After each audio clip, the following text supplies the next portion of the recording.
which led to the idea of like, well, what does he do for a living? Yeah. And then Jill immediately was like, he works for Edward Jones. He's a financial advisor. And she's like, oh, Chris needs to be a financial advisor.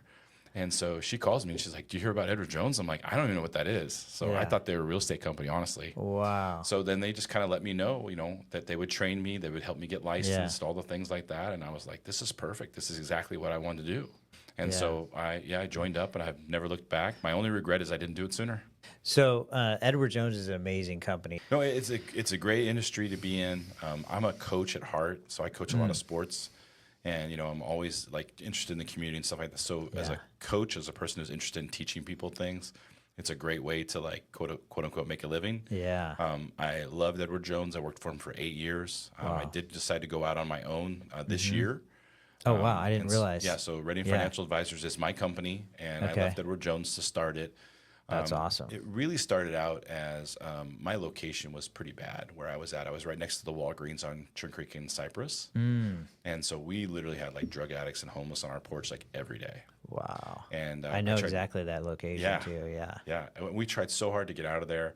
I had the support of my local regional leader to get out of that spot. But then, you run into Edward Jones is a really, really big company. And so I had found a really nice location that was like looking over the river, and it was like a good sized rent.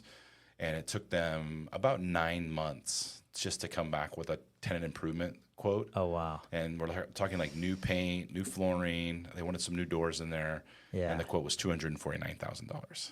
Oh my gosh. Yeah. And so the way that works is that they'll pay for it up front, but ultimately it comes out of my profit and loss statement.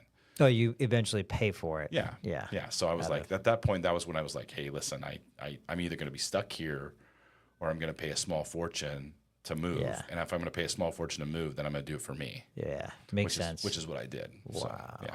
Nice. And where's your location at now? It's 5000 Bechelli Lane in Suite 104, which is on the ground floor. It's right across the street from the Costco, the new Costco. It's it's just right down the road. Yeah. Okay. Very cool. So do you own that building? It's like a business condo, so kind of like your situation here. Yeah. So I do own the business condo. Got it. Yeah. Nice. Yeah. Very cool.